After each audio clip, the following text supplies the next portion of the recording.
Down is sponsored in part by TD Ameritrade.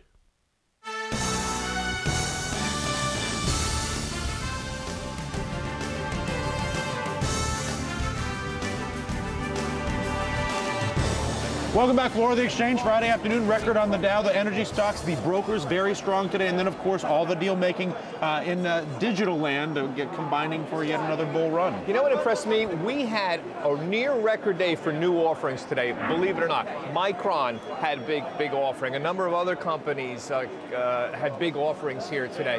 And almost $10 billion.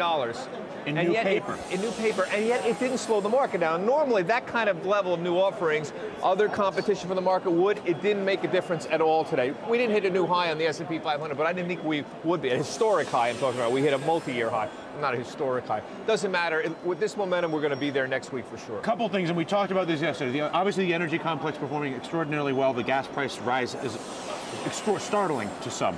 At the same time, yesterday we saw the airlines actually start to break out higher, almost at the very least peculiar, at the very worst, utterly incongruous. Well, what it talks you about is momentum. They're now seeing breakouts in stocks that are anticipating that the economy in the second half of the year may be a little bit better than anticipated. And that's how you can get an incongruous thing. Normally, jet fuel prices going up is not congruous with airline stocks going up. But if you believe the second half, and look what happened with the retailers today.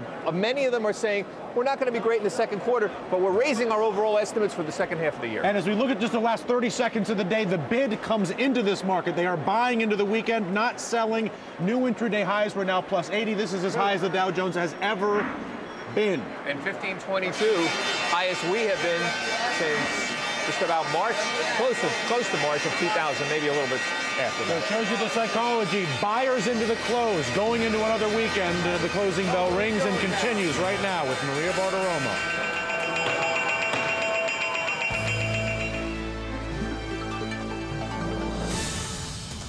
Hi, everybody. What a way to close out the week. Another record-breaking session on Wall Street. Once again, the action accelerated late in the day in the final hour of trading. The Dow Jones Industrial Average rallying on more corporate deal-making, along with better-than-expected economic data. And we are just points away from another market milestone, the S&P 500. It is just shy of its all-time record high, which is 1527. There it is tonight at a 7-year high at 1522. The Big Mo continues on Wall Street. That momentum includes buyouts, buybacks, earnings, and that sweet but not too hot economic data. In May alone, over $104 billion worth of deals was announced in the United States, according to Thomson Financial. Over 50% of those deals involved private equity. The online advertising arena hot for deals. Microsoft is acquiring Aquantive for about $6 billion in cash, paying an 85% premium to Aquantive's closing price yesterday. And WPP Group is acquiring 24/7 Real Media for a price tag of $649 million. I'll be talking with the CEOs of both WPP and 24/7 Real Media in just a couple of moments about the buying frenzy in their sector. Meanwhile, better than expected economic news also supporting this market. The preliminary May Consumer Sentiment Index rising to a level of 88.7. Economists were forecasting a level of 86.5. Let's check how the major indices are settling out this Friday night on Wall Street. It is 4 o'clock on the East Coast, and the Dow Industrials are closing at 13,555. Another all-time high for the industrial average, up 79 points. S&P 500, meanwhile, take a look at this. It's at 1522. That is 4 points away, 4.85 points away from its all-time high, which is 1527. That's the number to watch. This is the S&P 500's record high hit way back in March of the year 2000. Here's the NASDAQ for you. Closing at the high of the afternoon, up 19 points, 0.75% at 2558. The rally today, despite another upward move, but more modest move in energy prices. Crude oil ended just shy of $65 a barrel. It had been above 65 earlier in the day. It finished at 64.83. We've got a guest coming up, by the way, who says that financial derivatives, Wall Street innovation, and hedge funds could lead to financial meltdown. You want to hear what he has to say. But first, we have amazing market coverage coming for you about this rally and how you can ride that rally. CNBC's Bob Pisani and Ron Insana, along with market strategists Joe Quinlan and Hans Olsen, all with me shortly. Bob, kick us off. We hit the intraday highs during the last minute of trading. Indeed. And John Thain, the CEO of the New York Stock Exchange, just came over to me and said, so how many new highs have you seen in the last several weeks compared to how many years you've been down here? And the answer is, this is just about it. Every single day hitting new highs, Maria. So let's take a look at the markets at the close. Two factors, again, moving things. M&A activity, liquidity. I'm going to throw a third one in. I'm going to say short squeezes were a big factor keeping the momentum going here. Record new offerings today. Almost $10 billion in new paper from Countrywide, from Taiwan Semi, from Micron, from Ventus, a couple of IPOs as well, tying a record day for new offerings. It didn't slow the market down. Normally it would, not with this kind of momentum that we have been seeing here. Next week, let's talk about what's going on. Well, let's show you what's going on this week here. The Dow up 1.6%, the S&P just shy of a historic high. The NASDAQ on the downside. The big leaders this week, energy stocks again, and telecom stocks also doing very well. Next week, a big meeting, a three-day meeting between the U.S. and China that will be in Washington. China did act ahead of that with several moves today for its economy. The Chinese vice premier meeting in Washington with Treasury Secretary Paulson and other officials. Will get chain store sales, and remember, very mixed numbers in the retail land and new and existing home sales as well. Let me just put up M&A, General Electric here. CNBC can confirm that GE is close to selling its plastics units for almost $11 billion. The big question here is, can it move GE's valuation of 16.5 times forward earnings? That's the big question. The stock moving to the upside today. Maria, back to you. All right, Bob, thanks so much. Well, China is stepping up efforts to prevent overheating in its economy. The central bank today raising interest rates and letting the yuan trade in a wider range against the U.S. dollar. It's also increasing the amount that banks are required to keep on reserve. These moves are the latest in a series of efforts by policymakers to slow down the rapid growth in China's economy and keep inflation at bay. The last quarter, China's economy grew more than 11%. The action also coming ahead of next week's high-level meetings in Washington between Beijing and the Bush administration. The U.S. has accused China of keeping its currency artificially low, a tactic Washington says gives Chinese exporters an unfair advantage over their foreign rivals. Take a look at the yuan, how it finished today versus the U.S. dollar. As you can see there, it was down fractionally. The Shanghai Composite Index, meanwhile, has been on fire. It's up more than 50% year to date. Today, it was down 18 points. China also looking to get a profit boost from overseas by stepping into the private equity arena. A foreign exchange investment unit set up by the Chinese government is giving the Blackstone Group $3 billion to invest offshore. Beijing says it's trying to increase the returns on its massive foreign exchange reserves, which are the world's largest, at an estimated $1.2 trillion. China's soaring stock market and rapid economic growth will be under the microscope next week. The U.S. and China will square off face-to-face on our turf. Look for our special coverage here on CNBC, Keeping America Great, the China Challenge. That's all day Tuesday on CNBC as we cover Hank Paulson's strategic economic the SED, the Strategic Economic Dialogue, she tried to say, pardon me, and that would be day 2 of the Strategic Economic Dialogue. Well, the record-breaking Spirit back in the market today. Stocks powered by a flurry of deals, from a $6 billion Microsoft acquisition to a possible sale of GE's plastics business. Let's get a closer look at the markets and bring in our panel for the day. Joe Quinlan is with us, market strategist with Bank of America. Hans Olsen, Chief Investment Officer with Bingham Legg Advisors, and Ron Insana, CNBC Senior Analyst. Gentlemen, nice to have you with us. Thanks, Maria. Nice to be here. Thank you, Maria. Ron, let me kick it off with that strategic economic dialogue that Hank Paulson is welcoming the Chinese to Washington next week. Are you expecting any surprises? Well, Maria, probably not. I mean, you can see that the yuan is quietly creeping higher against the U.S. dollar. The Chinese authorities are taking steps to rein in what has been an economy and a financial market arena that's been absolutely on fire. It was taken as good news here in the United States, even though China raised interest rates, tightened lending standards, and ordered some businesses to curtail certain types of investment. That's seen as a good thing, cooling down that Chinese economy and keeping it from overheating and having a real problem in the financial markets would be a net positive.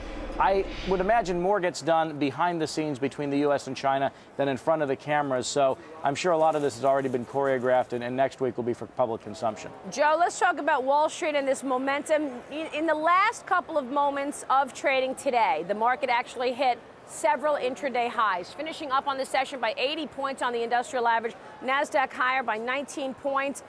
what do you make out of the fact that people are going long into the weekend and the money was really flowing late in the day today? Well, Maria, it's the good backdrop with the economy, inflation's moderating, earnings are decent, all things considered. Good global backdrop. I'm impressed, even in the face of higher energy prices, we had as strong as close as we did. I see. So what, in your view, takes this market next? I mean, what are the major catalysts that you watch? We're looking for the U.S. economy to come out of this soft patch. So any good data on retail, consumer confidence that points to better growth in the second half of this year is going to drive the market higher. In the meantime, you've got the global backdrop never being as good as it has been for a long time for U.S. large cap stocks. Hans, do you agree with that? You seem to feel that there's some trouble on the horizon. What do you say? Yeah, within the U.S. market, Maria, we're taking a more cautious stance in the sense that we had these great numbers coming out of the first quarter, much better than anyone thought would come through. And indeed, Joe's right. With the very large companies, the S&P on a market cap weighted basis produced earnings that were 300 basis points better than the share weighted average. So, 12% versus 15. But, the question is, are the three Bs, the buys, the buying, the buybacks, and the buyouts, enough to carry us through the end of the year? And will the economy remain as robust? It's not that clear that that's going to be the case yet. Interest rates actually, 10-year bond since the end of the third quarter is actually down. Credit is getting harder to come by, and it's really not clear that the problems in the subprime market have not yet bled out into the other areas of credit. Maria, so more to come. When you look at market-based indicators, though, what Hans just said with respect to the 10-year rising in yield and falling in price, the yield curve, which is a measure of economic growth and inflation expectations, is beginning to steepen rather than invert further, which is a sign that bond market investors are, one, either betting that the economy is going to pick up, as we heard earlier, or two, that overseas investors are pulling money out, and there's no data to suggest that's the case. So with the stock market going up, interest rates going up, and commodity prices stable, we could be getting back into that Goldilocks scenario again. Not to say that we can't have a pretty scary correction sometime soon. It's an overextended market, but the market signs are not that bad right now. Yeah, I understand what you're saying, Ron. But Hans, I mean, listen to that. I mean, the evidence is there as far as the economy stable, as far as the deal flow, and you talked about buyouts as well. I mean, you don't want to be getting in front of this train, do you, and taking money out of this market when you've got such momentum, or do you? Well, it's where you put the money, really. If you stay in the very large cap names, that seems to be where the best values are, because they've, relative to their small and mid cap brethren, have lagged. And especially those very large companies that have a very large global footprint, those companies should do much better relative to their mid cap brethren. So, yes, if you're going to have money in the U.S., have it in the very large cap. But the market clearly is ahead of itself right now. And there's a long way between now and 12/31 of this year to claim victory. So we expect that between now and then, we'll end up in high single digits, close to where we are right now. So we're due for a rest here. So, Joe, let's talk about the big caps. Hans also agrees with you that the large caps are really where the action is. Partly probably because they're really benefiting from the expansion going on around the world, right? They've got a lot of earnings and revenue coming abroad. That's right, Maria. I just spent 2 weeks out in Asia, and it's amazing, as you know, the demand that's coming in from consumers, from infrastructure building. It's a whole new dynamic when it comes to Asian demand, offsetting what we've seen U.S. slowdown here. So there's other consumers other than U.S.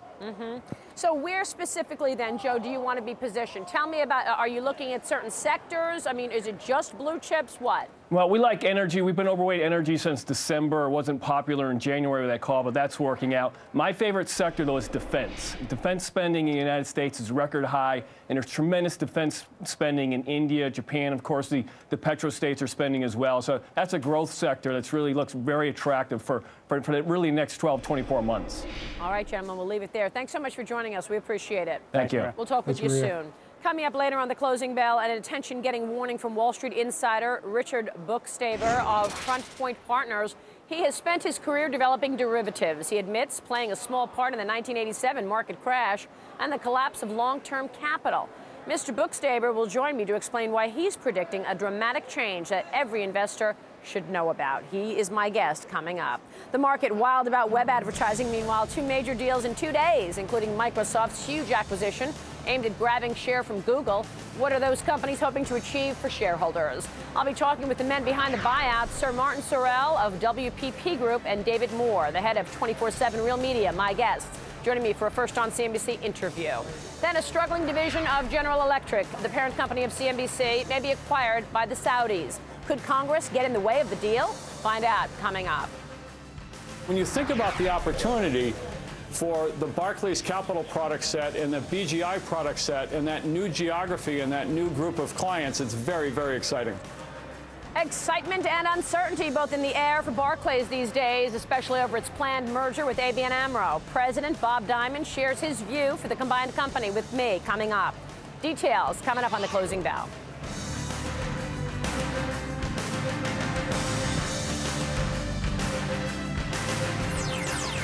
You're watching Closing Bell on CNBC, America's business channel.